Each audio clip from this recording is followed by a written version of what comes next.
imagination, or is cat still overlooking this knowledge? Man, the cure in these lyrics, no petties without the polish. I'm black strong, don't spit to me without your mask on. I may show your last song be your last song, black on. All right, welcome everybody to Beats, Feds, and Browns. I'm Joe Skibby. We're pleased to have J Love, the Hope Dealer himself. We're going to dig into some questions, go through a little history, talk about his inspirations, and then we're going to give him a tour of the garden. So welcome, Julian. I appreciate you being here. Thank you. I'm glad to be here. It's beautiful. We jump right into it, man. So just talk to me a little bit about your life and your upbringing and where you're from. Sure. My upbringing. I was raised on the south side of Chicago primarily. I say primarily just because I've had short stints, different suburbs, or Hammond, Indiana, short stint. But primarily, most of my life took place in upbringing south side of Chicago. Raised by my grandmother. She's big into music, not as far as making it or composing or playing actual instruments, but she just had a crazy record collection. Who did your grandma like to listen to? Oh my God, man, I could go on, dude. Isleys, Earth, Wind and Fire, Luther Vandross, Michael Jackson, the Jackson 5, One Way, Sam Cooke. I mean, you name it. What was the unexpected record in Grandma's collection? Was there anything that was just kind of out of left field? You know what? She would get all those like one-off hits from people who you never heard of, but you heard that one hit song and you never heard from those people again. So it would always be those records where you get somebody who had just a crazy hit song and they never made something again. She had those, you know, so it was always crazy. Like, who is this? I've never heard of this, but this record was a hit. I remember it. You know, you hear it in movies and different kind of inspiration. You listen to the whole track, then you hear that one song. I see why you have this. She would get their whole album, you know. I guess hoping to find one of those Silent but Deadly ones that didn't make it to a hit, but it's still a groove. So yeah, it was always those kind of things. But just growing up, you know, Chicago public school system, fortunately surrounded by, you know, your good share of violence, but you also had a lot of inspiration. You know, if you found it that way, it was all perspective based. If you found those things to be inspiring, but for me, I was able to actually be a kid when I was growing up. I mean, you know, we had kid stuff that we did. I wasn't one of those 10-year-olds who wanted a cell phone. Like, I actually was a kid. There were no iPads and none of that stuff. We actually had Pokemon cards and we were children. You know, we used to watch full-on music videos when they came on TV. We were wrestling heads, Monday Night Raw, Thursday Night SmackDown. We were into it all. I feel like we were really like one of the last generations that was allowed to be kids. So yeah, we had Game Boys and stuff. I mean, we were just, you know, we were children. But I think once you grow up, you realize how well you were or were not prepared for the things you encounter as an adult. And me just inspired from knowing and loving good music. And then I had an older brother and he was actually into making music. And so I think that's where my inspiration came, where I had somebody right in front of me that said, I can do what he's doing. You know, it wasn't too unattainable. You know, I think for me growing up, there were things that I thought belonged to certain categories of people. It's like, oh yeah, you're gonna go up and you're gonna do this and do that. And I would look at that like, no. You know, I remember when I first got into skateboarding, somebody was like, that's white boy shit, you can't do that. And it's like, what? Yeah. Why can't I? Where does it say that on the back of the board, right? Exactly. You know, there were things that seemed like they were cut out for certain people. You know, I guess if you dominated this arena, someone looked at you like you don't fit those people who are dominating it. And so breaking out of that mindset was a tough thing, but now it's nothing. You know, once you get to that point where you're not concerned about other people's opinions and values being placed on you, you can just kind of authentically be yourself. And I think that's what I'm about. That's where a lot of my inspiration comes from, is just trying to be my best version of myself, you know. You can tell in your music, your lyrics are different and they stand out amongst a lot of the stuff I've been hearing lately. Thank you. I can appreciate that, and it's one thing I hope I can pass on to my children is just be yourself. Yeah, everybody else is taken, right? Absolutely, absolutely. You have so many people. I just look at so many people like I can tell they're like clones. You know, I can tell who you're trying to emulate. Well, that's society, right? I mean, drive through the United States. You got your Home Depot, your Texas Roadhouse, your BP gas station, every off ramp. I mean, there is no distinct. It's the small business owners that have a little bit of their own flair, their own personality that really make a difference. I think that's where people kind of make the case. They're like, hey, it's just a simulation. It's like, you know, because you have so many things forcing you into this we're kind in the matrix. Yeah, you know, I saw somebody yesterday and they posted something online and it said, imagine just growing up, and following everything they say that you have to follow to get to the American dream, and you attain, $100,000 of debt for school, another $300,000 on a house, 50, 60,000 on a car, and let's say you're trying to balance yourself. Let's just say you got a wife, some kids, and you've lived so much life and you've accrued so much debt. Like, when do you actually start living? When can you say? That's always the promise. When you retire, when you pay off all this debt, it's like, well, what if I don't get into debt in the first place? And also, my thing is, why do you have to be, at the later stage of your life to finally start getting the most out of it? Why do you have to be in your 60s or 70s, and with the life expectancy being, 72, 75-ish? I mean, why do you have to be that close to the end to finally start to live? You mean I'm going to do all this for 60-something years just to get 15 years of life? That's not fair. I was always growing up, they call me a grown head, right? Wise before your age. And absolutely. I'm sensing that from you, where this is definitely more of a millennial culture and a zennial mindset. And I'm hearing it from you and us, who were spoon-fed that and went to school and have the debt and have now we're like, well, maybe if we can cut some of that, we can retire early. Mm-hmm. You guys are starting with that mentality. I think powerful. It is powerful. And the thing is, what we'll do with our children is even different now. Because now they have so much curriculum for children that push the understanding of financial literacy or emotional maturity, or to get them on course with this. By the age of 10. No one could have said, what's an asset and what's a liability? At 10, I would have been like, what? It took me 2 years of college accounting before I figured that out. No one could have really educated me on that. And so I don't have any children, but I'm already kind of scoping out different kind of educational opportunities to say that book is a really good book for when I do have a child, or this is some really good content to show my child when I do have a child, to say it's still in that simplified kid animated form, but it's educating them beyond the 1, 2, 3 of Sesame Street. And there's a lot you see a lot on daytime television and the interview talk shows where people come out, and this is an adult concept written in a children's manner. So now they, you can increase their emotional quotient or intellectual intelligence. That's fascinating. I didn't see the conversation going this way, but we can dive down that wormhole for hours. Oh man, you could teach a whole class on it, and that's just 101. One thing I will caution you. I had a cousin of mine, and I was like, when my kids are here and my son this, I'm going to tell him this, and he's like, you're not going to have a damn say. Right? Because you're going to put inputs in. They're going to be living their own life. They're steering the car, man. Yeah, exactly. So absolutely. Don't plan too much. You know what? I think that's what we do. We can try to just plan everything out in our little box and how we see it, and it usually spirals totally outside of that. But I think the goal is just kind of setting those morals, the underlying values. If you can kind of keep that consistent, everything else and the decisions that they make will be based off of that underlying Let's kind hope of so, thing. Right? Yeah. At least, that's what you aim for. Hope to get some good outputs. I'm into chess a lot, and I was playing chess. We'll have to bust out the chess for you. Dude. Queen's Gambit. So I was playing chess with a buddy about 3 days ago, and we always get into these really crazy conversations that have nothing to do with chess, all really because he's just trying to throw my focus off. I don't like to talk during chess, but he likes to get into these deep conversations, and we started to talk about he asked me, he said, do I believe that kind of everything happens the way it's designed to happen, or do I believe in free will? And I told him I believe it's structured free will.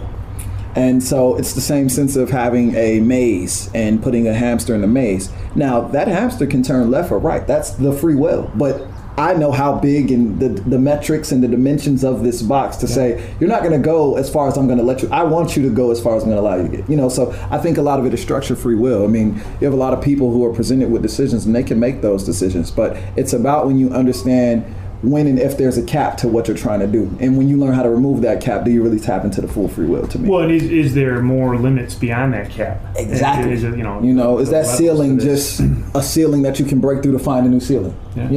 Or do you really see like clouds when you get through that ceiling? Man, it's crazy. We think a lot about that. My professional job is digital marketing. Okay. So, that first page of Google, we're fighting for that first page. You want to talk about free will? That's funny. You're going to pick the 3 things that somebody paid to be there, and the 3 things that somebody structured their website to be there. Dude, is that free will? Select among limited options? Absolutely. I just got out of a digital marketing class. It was called programmatic media, and man, we went through it all, and it was really great. I'm big into that. Programmatic is machine learning behind selection and keywords and self-identified demographics. Yeah. And so they loved me so much in that course that they invited me to come work for their company. Like they wanted me to come and do like an internship, and I mean, man, it was crazy. And they just loved the way I kind of understood it and was able to break it down, because we had to do a big campaign ad at the end of the class for a final, and it was great. But man, it's just so much packed into that you can learn and understand. And once people kind of present that information to you, it's like a phrase where I used to work at Apple where they said, you don't know what you don't know because you don't know it.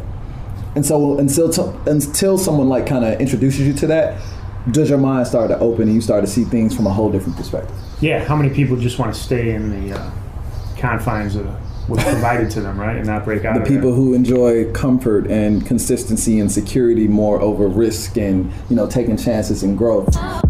You afraid of virus, afraid of dying.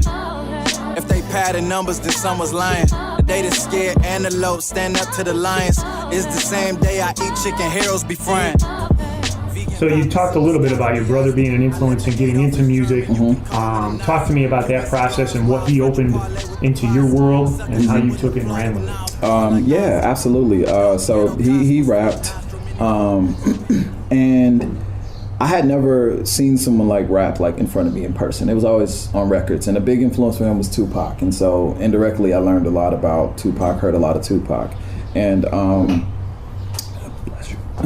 and Eminem, another influence of his growing up. And so I think just watching him and his friends and just seeing kind of like the community they built off of music, how music just kind of brought them together and kind of kept them close knit, and they created, so much. And, imagine being 14 or 15 years old and you're asleep, got school the next morning, high school, and your older brother is in your room with a microphone rapping a whole song out with, everything playing, and you're trying to sleep, and he's literally 3 feet from you trying to rap this verse out, most passionate. And it's like, man, so I couldn't get away from it if I tried. And so it was eat, sleep, and breathe for him. Yep. And so I heard it so much, I started to learn his verses.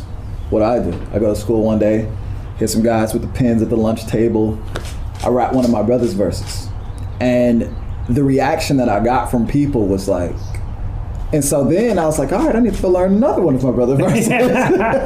And so I did that a couple times, and I saw the reaction people gave me because I learned the verses so well, and to the point where I wanted to learn my own, verses. I wanted to freestyle or write my own content. And so in between the ages of, I want to say like 15 to 19, I freestyled everything. I never wrote a song. I was that guy where we could just have a full-on freestyle battle, multiple rounds, and everything is off the top. I'm just looking at you, I'm sizing you up, I'm hearing what you're saying, and I'm taking it and I'm spinning it back to you. So I had to learn to think really fast. Right. And thinking processor speed, right? Yeah, but the thing is, I never learned that from music. I never learned that from rap. I learned that from just kind of being a 90s kid growing up in the era where, kids talk stuff to each other all the time. They talk about you, they talk about your clothes, whatever. You always have to have a quick comeback. Yep. So that actually taught me to think fast. Rap just taught me how to use it and add some actual grammar, and, so that's kind of how that came about. That's where my brother's inspiration kind of led me to a point where I took off and surpassed whatever I had got from him at that point. Yeah, we interviewed Constant Alberts, who's another phenomenal local rapper, and that's what he started out in battle rap, and he said that built not only his vocabulary but his acumen and the pace. Oh wow, yeah, absolutely, man. It's a place called Subterranean, and I wasn't old enough to go, but I knew if we got there early enough, a lot of the people would hang out front, and I knew I could jump in a cypher or something before it was time for people to go in. Yeah. And so my friend took me one time, because I used to always say, man, take me. And it was a school night, and that was across the city from where I lived, but I made it one time. And I rapped, and I don't remember what I said because I was freestyling, but I remember whatever I said, it was a reference with like, it's like a G-Unit and 50 Cent line or something, where I said something about you only got 50 Cent in your bank or something like that. And I just heard like, woo, like, and I knew like, man, I'm onto something. And so I kind of just built on top of that. I had to break out of a certain mentality. I honestly used to think that if I wrote music, I didn't believe in myself or think I had the capability to remember my lines.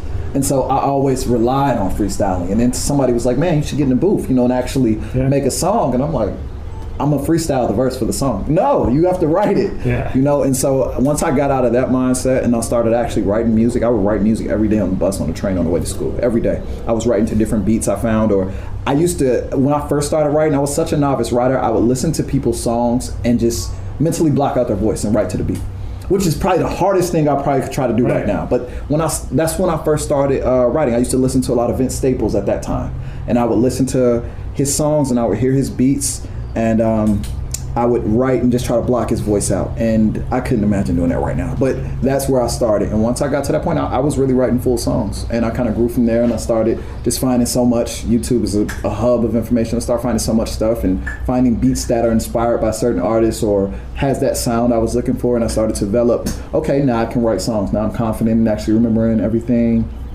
And I kind of went from there. I ended up being with a group. Was with a group for some years, and then I kind of just went solo from the group, although me and the group members were still like brothers, we're still good friends and everything. But I just think that where I was headed was a different direction. And the group, we were all just so young, we just wanted to make it, and we didn't know, there's no university, there's no rap university, there's no defined way of how to make it. And so I think we were just trying whatever we felt like would help, and ultimately we weren't getting to where we should have gotten to because our consistency wasn't where it should have been. Yeah, you got to clock in, treat it like a full-time job. It's gotta be, man. And you know, we all just, you know, young, working our 9 to 5s. We're spending money on gym shoes and everything. You know, it comes to a point where you have to get past trying to look like you made it. And actually, you know, so the people who I've seen who really are grinding, they don't have every pair of Jordans, and they don't have this, they don't have that. They're actually grinding, and they probably look like they're grinding. You know, they're not going to the barbershop every 2 weeks. They're not getting every pair of Jordans that come out. They don't have Gucci belts. You know, they're actually, but they know how to break down the song in the most rarest form. They know to, you know, if they're purchasing beats, they know the difference between if they're buying the stems or buying an MP3. They, you know, they really got it down to science. And so I think that's something that we had to tap into. And you said you've been able to find that information available to you through your core network, through YouTube, through other channels? Absolutely. If you make enough bad decisions and learn from them, you start to make better decisions. You know? True. And so I remember when I bought a beat for $50 off YouTube to lease. And I thought the beat was really good. And I let one of my friends hear it. I said, hey, I just bought this beat. And he was like, that beat sounds just like the beat that was on that last Mac Miller album. And I wasn't listening to Mac Miller heavy, so I didn't know. Mm-hmm. And it was almost the same beat. It was such a small difference that I feel like I had I got played. All right, cool. Now I know when I buy beats, you know, if it says, you know, Mac Miller inspired beat, I want to see, now I have to kind of cross-reference this with other stuff I've heard. Did he just take that sample and add a different drum or whatever? But thankfully I have a good friend, his name is C-Sick. He's a really successful producer. And we've been friends since we were like 15 or 16. And so I've always kind of watched his success, and it always inspired me to want more out of everything. So I'm really particular with how I go about stuff. And if I don't love something, I don't want anybody else to hear it. I have to love a song. I can't just like a song and decide to put it out. You feel that can be a limiting factor sometimes to releasing new stuff? Or? Very, very, because you might have 20 songs and you love 5. You know, and so what I do is I look at those other songs that I don't love and say, is the reason why I don't love it a me thing? Can I write something that was better? Is it an editing thing? Can I get a different engineer? Is it a beat thing? Can I find a beat that really is more captivating? Yeah. And sometimes I might end up taking that verse, putting it on a different beat, and now I love it. You know, sometimes it's a fix like that. Tweaking the recipe. Yep. 6-piece with some lemon pepper and the mild sauce on the side. I can eat you like I eat this. Why would you wanna fight? I can be your Superman long as you ain't doomsday. We go together good like tacos and Tuesdays. You mentioned a little bit about your early start, you know, battling. Mm-hmm. Talked a little bit about the studio. Tell me about performing and live in front of an audience, and if that is something you prefer more, or like the solitude of the studio, or? So they offer me something different, because it's almost like one of them you're in the kitchen cooking, and another one you're watching someone else like taste what you just made. And you know, that's when you're really excited because you want to see their reaction. Mm-hmm. But when you're cooking, for me, when I'm in the studio, that's when I get in my zone. That's when I, you know, silence the world. You know how like they say LeBron like turns his phone off during playoff NBA time and he just reads? Like, that's when I turn off everyone and I just kind of get in my zone. I get into the mindset of where I was when I made this song, because when I rap, I know the difference between if someone's rapping and they sound like they're reading versus if you're rapping and you're pouring that emotion and that passion into what you're saying. And so I have to kind of get into that. And sometimes I came in the studio and my mood may be off. I may have had somebody cut me off in the traffic or whatever, and I come in and my mood is off. So I have to take a second, I have to, recalibrate, get together. But in the studio, I'm like, I play games and call myself One Take Jay. I do that because I'm that fast, because I've rapped to myself my verse so many times in the car riding, playing the instrumental, that when I go in the studio, I'm not trying to figure out what was that pocket I said this, how did I say that, was this higher, was this lower? No, I'm going off, So if I have a verse and I've pretty much trained my mind, once I get in the studio, sometimes I'll still have my phone out in my notes just if I want to glance, because I like to know what line is coming up sometimes. But for the most part, I can just go off, and just rap it the way I want to rap it. And my producer, he already knows what to expect from me. So if I say, hey, I need to make about 3 or 4 songs, he'll say, what you need, 2 hours? And someone might think, you can do that in 2 hours? It's like, yeah. I go in and do my part like that. It's him editing that I allow the most time, because I know this is going to dictate a yay or nay on how it sounds at the end. So for me, the studio is like a great experience. I really love to hear. It's like seeing something in your head and going to somebody saying, hey, could you paint this picture? And it comes out the way you saw it in your head. It's such a beautiful and relieving feeling after you hear something and it comes out the way you heard it in your mind. Yeah, no, I've never been part of the studio experience, but you mentioned I have to invite you out one day, man. Hey, we'll come check it out. Man, I'd love that. You mentioned how it sounds like people are reading, and I by no means am a trained ear, but every time if I hear a new song and it's just like, man, it's whack. Yeah, it has no passion into the words. Yeah. Yep. And someone could take that same verse and make you love it based off how they put it to you. And so then you get to the point of, all right, I've fallen in love now with the creation that I made. And you listen to it, and I think this is the part where you decide if you have like a song for the summer or a song for the era or a timeless song. And so I aim to make timeless music, but sometimes you can make a music off of a current mood and emotion, and it may not feel the same to you a year, 2 years. I can turn on Nas and Lauryn Hill, If I Ruled the World, and it sounds to me just as great as when I first heard it, And so that's what I aim for that. So I play my songs consistently after I hear them, because I might hear one little thing. Nope, go back and record the whole thing. And some of your stuff is dabbled in political commentary as well. So, always. And it still stays relevant after the fact. It's crazy. I will write a song according to what's happening, according to what's popular right now, according to what is the catchphrase or who's on TV the most or what basketball player's name I can't stop hearing. And it will be for that moment. Like recently I wrote a song and what did I say? I said something. It was a New Orleans Pelicans line.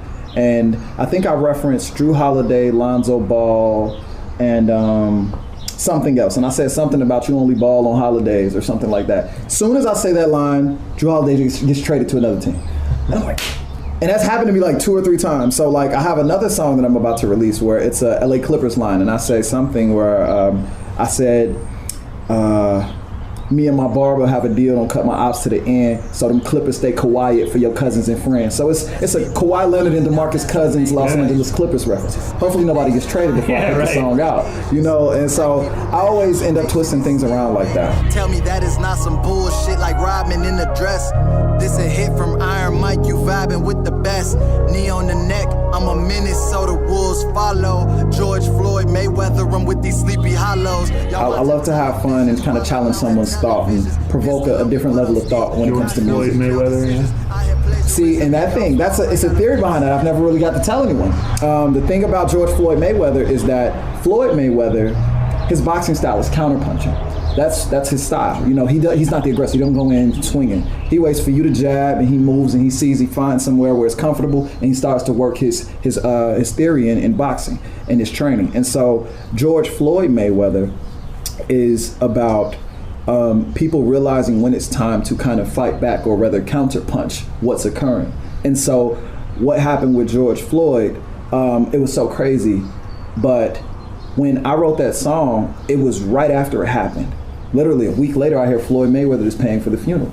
And I said, this is supposed to be this way, So stuff's just written, right? Yeah, it just happened that way. And so that was more so a song around counterpunching. And so I have a line in that song where I say, knee on the neck, I'm a menace, so the wolves follow. That's Minnesota Timberwolves. So I say, I'm a menace, so the wolves follow. George Floyd Mayweather him with these Sleepy Hollows. And so that little bar right there is so much in it because I'm talking about basketball when I say Minnesota Timberwolves, but it happened in Minnesota. Yeah. And so I say, Minnesota police force has a history of. So knee on the neck, I'm a menace, so the wolves follow.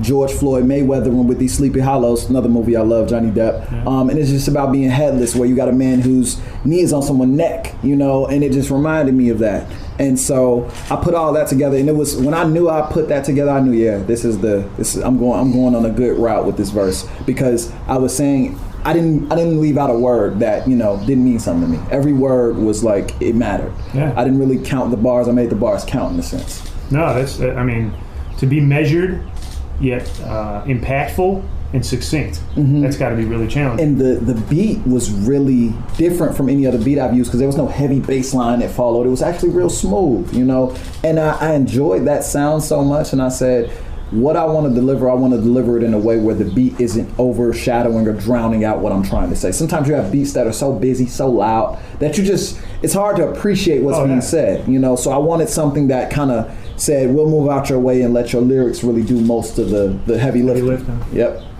Yeah. So how do you go from a political commentary track to something like Saturday? It's like a little mellow, chill.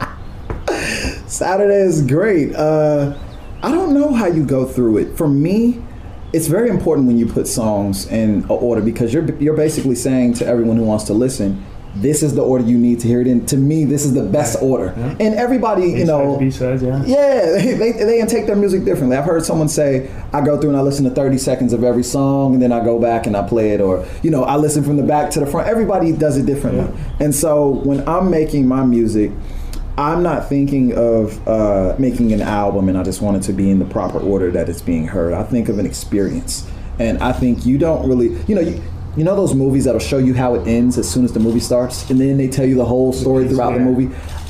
I don't know. I've never wanted to make music like that. I kind of I'm traditional, and I want the finality to be the finale. I think every fireworks show I've ever been to, they never do the big part at the beginning. Build up to the great finale. Yeah. So for me, going from something that's more political to Saturday is saying, hey, I want to shift their mood for a second. I want to take them on a different kind of ride. You might go on a roller coaster, and everyone doesn't start with a huge drop. And so I think about it like an experience, and I say, I want to balance everything out. I don't want to put all the grittier sounding songs here, and then the more conscious sounding songs here, and then the stuff that are like led towards women are all in this section. I want to kind of space it out. I like it to look like the stock market. I need it to be fluctuating, and so that's what I aim for. So I guess that's how you get to that from that. And the crazy thing, I remember I didn't answer your question about performing either. For performing, for me, that's when I come alive, because everybody's waiting for a show. And so what I do when I'm making music is the same thing what I do when I'm performing. I think about what is something that, either no one has ever seen, or something that no one has done, or a bar that no one has set. And I aim to hit that. So I try to make songs that I feel like no one has ever kind of touched on this the way I'm going to do it. When I perform, I might wear a mask or something. I've come to at least 3 or 4 shows and I've had a different kind of mask on. Yeah. And so no one really knows who I am sometimes, because I might be in the lineup of an artist. But sometimes I'll do something crazy like that, or like I had one show, it was at this place called M Lounge. I came in, had a mask on, and I passed out a bunch of my CDs. I had a couple friends that were helping me pass out some CDs, and in one of those CDs, I slipped some White Sox tickets. And so when I got on stage, introduced myself, I said, hey, if everyone look at the CD, if you receive the CD, one of those CDs has a red number 13 on it. If you have that CD, open it up, and go from there. I go over, lady said she got it. I put the mic out, hey, what do you see in your CD? She said, I got White Sox tickets, and everybody's like, oh my God, I want White Sox tickets. And I'm like, I just wanted to do something, this building is packed. There's 100 people here to see me.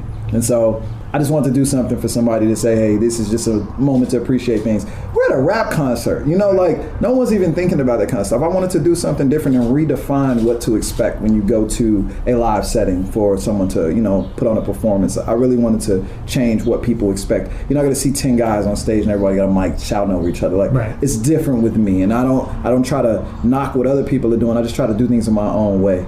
I had to learn early in my music. I used to make music and I would diss what I didn't like.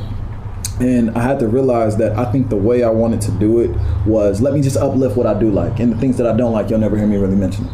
you know. It's a good way to because I would go to shows and I would get all these looks like, oh, that's that one guy who, you know, he got this song dissing drill music, and it's like, yeah, it's about murder and shit. Like, I don't like that, you know. So for me, I didn't like that. I would rather, you know what? Let me not make myself your enemy. Let me just make myself different from what you do.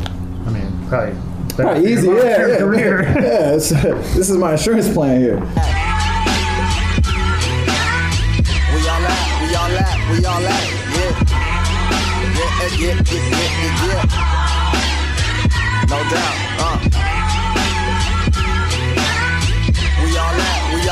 we all at, yeah.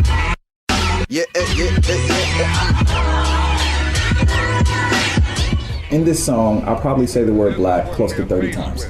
And it happened on accident at first with the first verse, and then by the time I realized how many times I said it, I made it a thing and said, how many times can I say black and make it make sense, you know? And so what I do is, before I perform the song, I'll tell everyone, hey. I just like to ask a quick question. Who likes free money? And everyone's like, no one even says anything. They're so like, what? Somebody, I know somebody likes free money. Like, really, I have one slave owner in my pocket, Mr. Jackson. Anybody like a free slave owner today? Somebody, give me 2-3 people. Come on. I get 3 people. I bring them up close to where I am, and I say, all right, listen, the name of the game is count. That's all you have to do. And so I said, count how many times you hear me say the word black in this song. That's it. And everyone's like, all right. And so we get through the first verse, and they're like, all right, yeah, I kept up. I heard about 7 or 8. And then you get to that second verse, and let's blackball and blackmail the black males. Give black eyes to black guys for white tails, and white girls love black hawks and black cops. We need black cops when duty calls like black ops. Let's blacklist they blackness and black fist. And I'm just going in, and they're like, and they're lost. Yeah. They're lost like midway through the second verse. And so when I get through that, and we get to the end of the song, and I'm like, all right, how many do you hear? So I get 50. Well, how many do you hear? And I actually give out $20, and usually what I'm doing when I'm giving them this money, the whole crowd is shouting out numbers because everyone got involved. Yeah, now. like the price is right. It's someone way over here who said the right number. They're like 27, yeah. And I'm like, you should have entered. Right. You know, when I first asked it, everybody was quiet. You know, so it's a great engagement thing, and I think that's what every artist can love from a crowd. If I don't expect you to know every word to my song, I'm still an up and coming artist, so it's more so just engaging and vibing, and you know, if you feel it, if it feels good, vibe to it. What happens is, when you do shows, if you're in a lineup of other artists, if it's not your show and everyone's not there to see you, one artist may bring, 10, 15 people with him. And, you may bring 7 or 8 people with you. Usually it's some kind of cheesy thing with the tickets and how you get in. You got to sell so many tickets and this much money. I don't really like those setups because to me, they're more so money driven and not art driven. And so you come in and you're ready to perform. Depending on the order that you perform, depends on the size of the crowd. If that one artist who came with 15, 20 people performs before you, he leaves right after he gets off his set. He doesn't stay for the end of the show. And so you're performing in front of a skinnier crowd. And so it dictates and changes the kind of experience you have on stage. Also, another thing that artists do, which is a really important one, is knowing the dynamics of the venue. Because you have to know if you're going to, for me, I like to rap like my songs. I don't like to rap over my voice. But for certain venues, it may be best to rap over your voice depending on how things are sounding to the crowd. If I know you're way in the back and you're not hearing me because I'm rapping authentically, I'm just playing my backtracking, then I want you to hear me. And so I play my actual lyrics and I'll just kind of rap in tone with my lyrics. But I enjoy actually just rapping just raw and authentic. I don't want to rap over my voice because how my voice sounded on that day, my voice may not sound tonight. And so it's, I gotta live performance. Yeah, you gotta like tone match almost just to make it sound real. I'm like lip singing myself. Yeah. I don't like that. But sometimes for the venue, if you want to be heard, you gotta do it. So I think a participator crowd is always the best. Nice. Engagement is always the best. Everybody looking out there seeing 20 phones and everybody flashlight on, that's a great feeling. That's a great feeling. What's your definition of success? Actually, to tell you the truth, I've actually already reached my like success definition within music, because my thing is this: if I can, write a song, go and record the song, put the song out, I get somebody DM me on Instagram from Germany or something. Hey man, I listened to this album, I listened to this song. I love this song, dude. Like, it has helped me, you know, through some tough times I was going through. It put me in a great mood, or it helped me get ready for a tough day or whatever. To me, my job is done now, you know, because I've done something that you can't match with a trophy, or you can't match with a size of a check or anything. I mean, yeah, the money's great, but it's like, if I never reach that point, I won't feel like I failed, because my goal is to inspire people. And I don't think you can put a price on that. And so inspiring someone to be a better version of themselves, inspiring someone to change their mood or their perspective on something that adds to a positive change and outcome in their life, that's to me the biggest takeaway. If I can do that with every song or every time I make music, that's the goal. I could care less about, you know, a record label calling me up or whatever. That to me, it matters less, because I look at record labels as loan companies anyways. Right. But honestly, to me, that's the goal. Just making people feel good. You know, I mean, life is so short. So to make something timeless that really is creating positive energy for people, to me, that's it. That's success. So reaching a global audience, making a personal connection.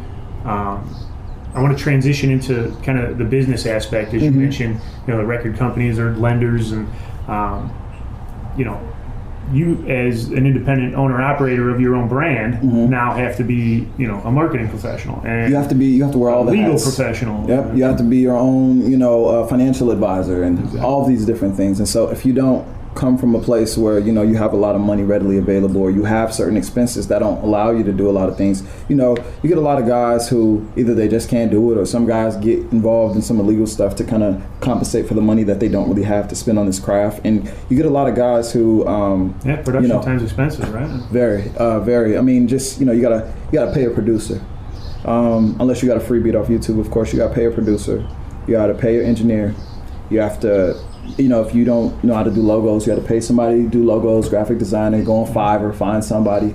You know, you might have to pay for the rollout of it. So you might want to find somebody who has a page with, you know, 500,000 followers, say, hey, how much you charge to post this? Yeah. And you got to do that with maybe 5 or 6 people if they're not speaking to your direct crowd. Find your market. Find who's going to appreciate this music. You know, if you're a rapper like me, you may or may not want to market to people who, you know, listen to, you know, the Moneybagg Yo's of the, you know, they just may not have the same appreciation for the music. You know, someone who's a hardcore Migos fan, and, you know, Migos is great at what they do, but they may not have the biggest appreciation for my music. They could, don't count them out, but just know your market. And so all that costs a lot of money, a lot of attention, a lot of time. I've been out on dates and I can't stop looking at my phone because I may have just rolled out something, and it's like I keep getting people commenting, or now I got to comment back, you know, because this helps with the algorithm. This helps stay in the higher timeline. Oh yeah, if you're not immediate with that stuff, dude. So it matters, and so you got to be on it like that. And all of that is costly, with your time, with your money, with your resources, and all of that. And so when it comes to the business side of music, I know and understand why it's valuable to really be the person who wears 10 or 20 hats. And we're not even talking about if you have a manager or, you know, a PR that you're paying. That's just more money and more time and more investment and more content. And so it's great, but I just don't really come from that where I have all of that money to just be like, hey, you know, and maybe if I realized so many things earlier on, I could have invested a lot of my time into learning so many of these things that I would need done. And now I know how to make beats, or now I know how to engineer my own stuff. I love the rappers who know how to do everything themselves. If they can record their own video, direct it, which I direct all my own videos for the most part. If they can, you know, record their own music in their bedroom or whatever, and they know how to edit it and do everything. Man, the Tyler Creators of the world, I love those guys, because I know how hard it is just to be the artist. Just get the cover of Vogue? Right? Man. Talk about a genre. Yeah, you know, crossing artist. Man, so yeah, I love those kind of people, because they're such a powerhouse by themselves. And I've always wanted to have that kind of power, but once you get, you know, to a certain age, you may not have that much time to invest in so many things. So you have to learn how to use your money to, you know, make the people who have invested their time in it to come do it. No, I mean, that's a whole nother sub-conversation, right? You got Travis Scott launching albums on Fortnite. He's Tyler got McDonald's and shoes and just crazy. Right, you know? All crossover. I mean, the last live hip-hop show I went to was Tokyo. I don't know that Joey Perp was there. I was Vic Mensa at Thalia Hall. is that the one? I was at one at Promontory. He did one at Promontory. Actually, I'm cool with Sterling Hayes. Save Money. Yeah, that's my boy. We went to college together. I went to some dive bar and saw Save Money Sterling Hayes. Yeah. So Sterling Hayes, we went to college together. It's a good dude. Nice. Love Sterling, man. Shout out to Sterling. So yeah, he was there, and my buddies. I come from a footworking background, so a lot of my friends footwork. Chance always supports the footworkers. Tokyo support the footworkers, and so my friends actually have a group, and they do choreography and rehearse their own shows, and they rap and footwork at the same time. Was that part of the Terror Squad, or was that? Yeah, they branched off from Terror Squad. Yep, it was some of my friends who was in Terror Squad with me. That's crazy, you found it out. They started their own group called The Era, and so they do their thing, but they have like a relationship with Save Money and Chance, and they've called them out to do shows, and so I think that was probably the last rap concert. I've been to Tokyo too. Yeah. Yep. Man, small world, huh? Too small. What about the greatest influence in your life outside of music? Oh, man. I don't know if I can name a particular person, but I will say the kind of people. They grow out through life, and they might have wanted to be a singer, or they might have wanted to be an actor or something, but they had to take care of the family, take care of the children, go to work every day. They're tired. They didn't really have the time to invest in doing what they wanted to. To see those people, they influence and inspire me, because it's like, I don't want to find myself in that same position. You went through that, so I can go through this. I can be a little more free about how I do things. You inspire me because I acknowledge when, someone puts their mind to something, you did that. You were the powers that you needed to be, but a lot of people don't really get the joy parts out of it. I got a buddy. He sold everything he had. He moved to Thailand. He's a kickboxer now. You don't find somebody every day who's willing to do that or can do that, have the life structure to do that. I love and support people who can put their all into a dream, even if it goes yay or nay. You were bold enough to go for it. And so the people who didn't go for their dream are the people who inspire me the most, because they invested their time in another way, and time is the one thing they'll never get back. And so I think those people inspire me, and I think my grandmother is probably one of those kind of people, because so many people relied on her. And indirectly, now I think about it, she's one of those people. I don't really know what it is that she wanted to do with her life, but I know she wanted to make sure her family was taken care of. Yeah, always. And so that's what all of her time, attention, love, and energy went toward. How about greatest influence in music? I gotta split it in two people. It gotta be between Tupac and Pharrell. The reason I say those two people is because Tupac was more than a rapper, and people always get into the Tupac Biggie thing. We all know Biggie was a better rapper, but Tupac was a better creative. When it came to just how he said his words in his songs, when it came to him tapping into his acting side, when it came, point where he could just put on a show and it was like, man, it was so live. Tupac, just for being an amazing creative, an amazing poet and actor and all these other things he was, and Pharrell, because Pharrell is like, I look at him as like one of the free spirits in music. He's been doing music for so long. I mean, he produced for SWV in the 90s. Like, he's been doing stuff for so long. And successfully. And distinctly. He's got a sound to it. Man, it's crazy. He's been on such a long run. He's as free as a bird. I don't know how old he is, but we have the exact same birthday. Nice. And so, I mean, however old he is, he'll change his hair purple tomorrow, and he don't care who thinks what about it. And it's like, that hat alone tells you. Dude, I want that level of freedom. I want to live my life that free to where I can do whatever I want through my own productive nature and be happy with it. Tupac, he showed you the rawest parts of himself. He did interviews from prison. Like, he did an interview from prison, and the picture of this young man was actually behind Tupac while he was doing the interview. This young man is named Robert Yummy Sandifer. He died at the age of 11. Lived on the south side of Chicago in the Roseland area. Was just really led astray terribly by his parents.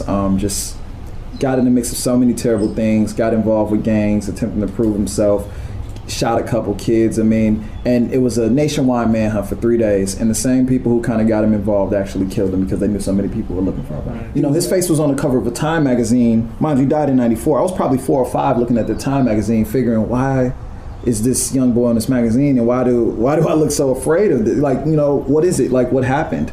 And so growing older and learning his story and learning that, where I lived and grew up was all of 10 minutes or so away from where he grew up. His story inspires me, and it makes me realize how much we have to invest into the youth. And so that's why I'm so driven around, understanding and knowing about, the best methods that we can find to, invest in the future of our nation in a sense. Sure. So talk to me about that and your impact in your community and any organizations that you participate in or I've done some make lunches for homeless. I've done events like that. I've done some youth events with it's a McDonald's All-American. They put together a big camp for kids, and I met Jay Williams, who used to play for the Chicago Bulls, and I did a great event with the kids. That was the motorcycle riding Jay Williams, right? Yeah, that was the one on the motorcycle. Yep, that was him. It was a good time, man. They had a bunch of kids there. He was talking to kids about financial literacy, and he pulled a kid up and he said, "Hey, say you make it to the NBA, I give you $5 million. What you gonna do?" He said, "I'm gonna buy my mom a house, and I'm gonna buy a car." And he's like, "Exactly. What you gonna do after that?"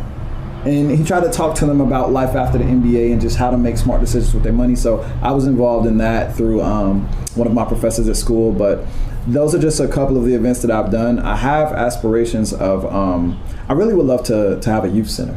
I really would love to have a youth center and just bring in different people and different specialists around things, whether it's clean eating, whether it's we're talking about gardening, or whether we're talking about the power of exercise, or psychology and the power of the mind, and the power of placebo effects, and how you can try to be the most balanced and honest self you can be. And so I would love to do something like that, because I feel like these are all the foundations that the school isn't going to give young people. And so that's something that I'm really passionate about. But I think in my community specifically, we've seen a lot of methods that have just not worked, where a lot of kids are just kind of kicked out of their houses at 17 and 18 and expected to just have it all together. And there are a lot of different kind of generational things like that just are counterproductive to someone's success that I would like to be a part of the change of. If you were going to be on an 8-hour road trip, locked in a car, only stops for bathroom and food, which 3 artists would you have to listen to for that entire 8 hours? Oh, this is great. This is so easy. So I would definitely have Frank Ocean. Frank Ocean would be one. 8-hour road trip. And these are the only artists I love this because nobody's 3 are the same. So no, not at all. Yeah. It's completely, everybody's different. Yeah. I would have Frank Ocean for sure. The Isley Brothers. All right, to the Isley Brothers, because I gotta have some time. I can just picture it now. The windows down, sun shining, arm out the window. Yeah, oh yeah. And I would probably do Thundercat. Okay. Thundercat. Yeah, Thundercat's fine. Nice. Yeah. Now we're going to hard hitters and wig splitters. Oh man, I heard about this. Deep dive into the hard hitting questions that our audience demands of our artists. Hip hop lifestyle. We got 10-second buzzer beaters. Yes, no, this, that, one or the other. We just asked for your first response. Family Feud. Let's go. All right. So when we're talking about hip hop, beef or no beef? Beef. Cash or Queens? Queens. Big black truck or 6'4"? Big black truck. Edibles or flour? Flour. Tupac or Biggie? Tupac. Bears or Colts? Neither. Nike or Champion? Nike. Cubs or Sox? Sox. Is a hot dog a sandwich? No. Ketchup or no ketchup? No ketchup. Hot or mild? Mild. Jordan or LeBron? LeBron. Ellen or Oprah? Oprah. Marvel or DC? Marvel. Bezos or Musk? Musk. Jardinere or Jardinera? Jardinera. Vanilla or chocolate? Vanilla. All right, we made it. Nice job, man. I like it. I like it. All right. Let's see how we can get that. Yeah, and it's really light, and that'll and throw that on top. Then we got green or yellow jalapeno. They're spilling everywhere. We got dill. Tomato. If you want tomato, I may take you out to the garden and just give you, we got 2 or 3 inch sprouts already out there. Cucumbers or acorn squash? Oh man. I like the I'm thinking about which one I would eat, but then I'm thinking about which one would look the prettiest. Dill is a tall, slender. I mean, you'd need to put it in a bigger pot eventually, but has some flowers to it. Cucumber grows everywhere. That's why I was cucumber was like my first one. Green and yellow jalapeno and tomato are all going to be a 2 to 3 foot tall bush that you trim, and that'll have yellow flowers. I'm gonna go cucumber. There you go. Yeah. All right, go ahead and get in there. There's some seeds that we saved from last year. Literally, just as we cut the cucumber, scooped out the guts, spread them out on a paper towel, let them dry. Some may be stuck to that. Yeah, it's like one more, I think, inside of the envelope. There we go. Oh, Yeah, man. just scrape a couple, like about a half dozen or so off of there. Okay. And then what those will look like after some watering. This is probably 2-3. This is 4 weeks in. Really? So. Oh man, that's dope. So what's the full on turnaround?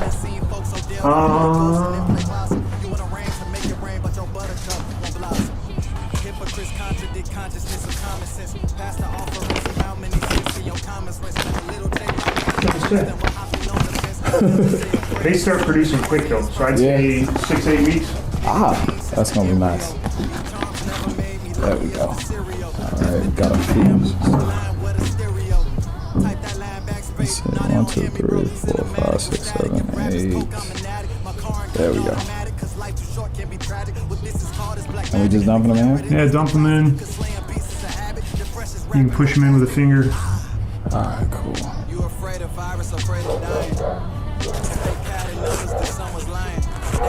And go ahead and give it 15 squirts of that thing. Got it.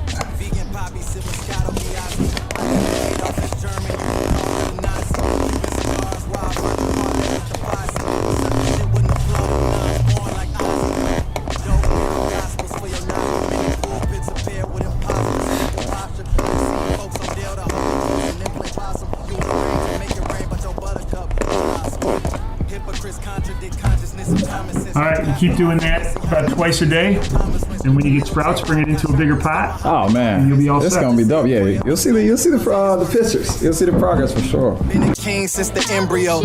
These charms never made me lucky as the cereal. If the Def Jam with the blind, what a stereo. Type that line backspace. Now they don't hear me, bro. Cinematic with static. If rap is coke, I'm an addict.